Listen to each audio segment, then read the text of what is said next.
Praise the Lord. இந்த நாளில் ஏசப்பா உங்களுக்கு கொடுத்திருக்க வார்த்தை என்னன்னா, ரூத் 2ஆம் அதிகாரம் வசனம் 12.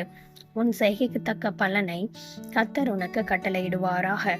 இஸ்ரவேலின் தேவனாகிய கர்த்தருடைய சட்டைகளின் கீழ் அடைக்கலமாய் வந்த உனக்கு அவராலே நிறைவான பலன் கிடைப்பதாக. ஆமேன். இந்த கனமான வார்த்தை கொடுத்த ஏசப்பாக்கு நன்றி செலுத்தலாம். இந்த நாள்ல ஏசப்பா உங்களை பார்த்துதான் சொல்றாங்க. ஏதோ ஒரு துக்கம், ஏதோ ஒரு கவலையோட காணப்படுறீங்கல்ல, ஏசப்பா உங்களை பார்த்துதான் சொல்றாங்க, உனக்கு நான் நிச்சயமா நல்ல பலனை கொடுப்பேன்னு சொல்றாங்களாம். இந்த நாள்ல நல்ல பலன் பரலோகத்துல இருந்து உங்களுக்காக அவர் கட்டளையிடுவாராம். ஏதோ ஒரு காரியத்துக்காக நீங்க முயற்சி பண்றீங்க, எவ்வளவோ நீங்க காரியத்துக்காக ஸ்டெப்ஸ் எடுக்கிறீங்க, ஒண்ணுமே நடக்கல. இந்த காரியம் ஏன் நடக்க மாட்டேங்குதுன்னு சோர்ந்து போயிட்டீங்க. நீங்க இதுக்கப்புறம் நீங்க என்ன செய்தாலும் ஓகே ஏசப்பா அப்படின்னு அவருடைய பாதத்துல நீங்க விழுந்துட்டீங்க.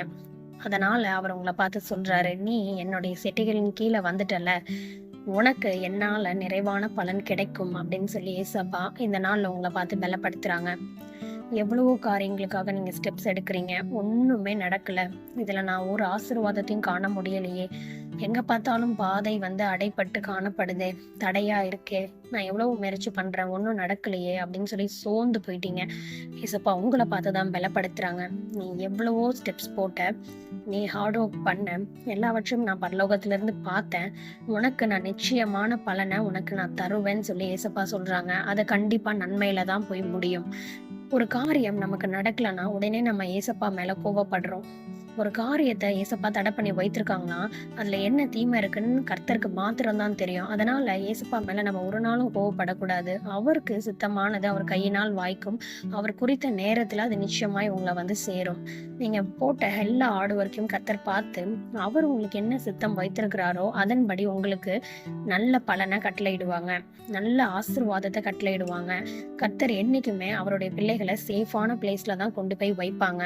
அதனால நீங்க எதை குறிச்சும் கவலைப்படாதீங்க, அவசரப்படாதீங்க, காத்திருந்து ஜெபம் பண்ணுங்க, பொறுமையா இருங்க. பொறுமை ரொம்ப முக்கியம் வாழ்க்கையில. பொறுமையா இருந்து ஜெபம் பண்ணுங்க. அது எவ்வளவு நாள் ஆனாலும் சரி, கர்த்தர் நிச்சயமா உங்களுக்கென்று வைத்ததை உங்களுக்காக கொண்டு வருவாங்க. நீங்க இனிமே துக்க முகத்தோட காணப்படக்கூடாது, சந்தோஷமா இருக்கணும்னு ஏசப்பா விரும்புறாங்க. இந்த வார்த்தை கொடுத்த ஏசப்பாக்கு நன்றி செலுத்தலாம். ஏசப்பா இந்த வார்த்தைக்காக நன்றி. இந்த வார்த்தையில் நீங்க சொல்லியிருக்கிறபடியே உங்க பிள்ளைகள் செய்கிற எல்லா காரியத்தையும் நீங்க அறிந்திருக்கீங்க.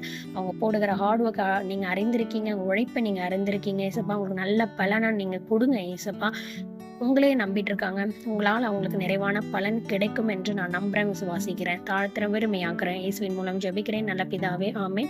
If you like this channel, please do like, share and subscribe. நாளைக்கு இன்னொரு பைபிள் வாசோட மீட் பண்றேன். God bless you all.